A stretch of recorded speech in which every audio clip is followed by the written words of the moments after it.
Quiet wealth doesn't announce itself. It doesn't flash. It doesn't beg for validation. The loudest signals of money are usually the weakest signals of power. Because real wealth is not about what you can buy. It's about what you never have to think about again. Most people chase symbols. A car, a watch, a lifestyle. But symbols are expensive distractions. And distraction is the tax the unwealthy pay every day. Quiet wealth plays a different psychological game. And once you understand that game, you can't unsee it. To understand quiet wealth, we first have to understand why loud wealth exists. Loud wealth is insecurity monetized. It's spending used as emotional armor. When people feel uncertain, they signal certainty. When they feel powerless, they perform power. This is not accidental. It's psychological compensation. Status spending carries asymmetric risk. You risk real capital to borrow social approval that expires instantly.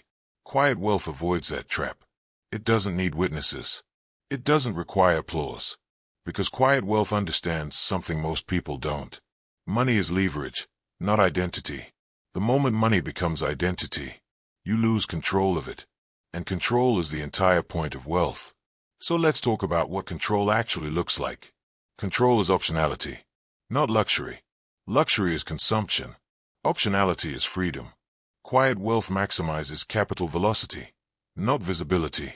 It moves money where it compounds, not where it impresses. The wealthy you never notice optimize for low-friction lives. Few decisions, minimal obligations, maximum flexibility. They buy time. They buy silence. They buy margin for error. This is where compounding becomes invisible but unstoppable. While others chase upgrades, quiet wealth compounds systems, income streams, skills, networks. Because leverage doesn't always look like money. Sometimes it looks like positioning. And positioning requires something most people never develop. Psychological discipline. Psychological barriers destroy more fortunes than bad investments ever will. Ego is expensive. Impulse is lethal. Quiet wealth is built by people who delay gratification longer than others can tolerate. They are not smarter. They are steadier. They understand that every purchase is a trade. Between now and later. Between emotion and logic. While others consume to feel successful. Quiet wealth builds to stay successful. This discipline compounds internally first. Confidence without performance is fragile. Performance without noise is durable. That's why quiet wealth rarely seeks validation. It already passed the test. But discipline alone isn't enough. Strategy separates comfort from dominance. Strategy is knowing which risks are worth taking. Quiet wealth favors asymmetric bets. Limited downside.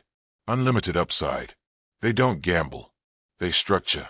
They avoid catastrophic loss at all costs. Because survival is the first rule of compounding. This is why they look conservative. Until they don't. They wait patiently. Then move decisively. Capital, when paired with timing, becomes force multiplication. But timing only rewards those who stayed liquid long enough to act. And that brings us to the final illusion most people never escape. The illusion is that wealth is visible. It isn't. Visibility is noise. Wealth is signal. The truly wealthy often look unremarkable. Because they optimized life, not image. They don't broadcast wins. They don't explain themselves. They don't argue online. Their wealth exists quietly. In choices others can't make. In stress they don't feel. In exits they always have. This is the real flex. And it's invisible by design. So let's end where most people never begin. With the philosophy. Quiet wealth is not anti-luxury. It's post-ego. It's the understanding that money is most powerful when it is boring, predictable, under control. Real wealth whispers because it doesn't need to convince anyone. It compounds while others perform. And one day, without announcement, without spectacle, it changes your entire relationship with life. Not by what you own, but by what you never worry about again. If this video added value, consider subscribing for more content on wealth, mindset, and long-term thinking. Thank you for watching, and I'll see you next time.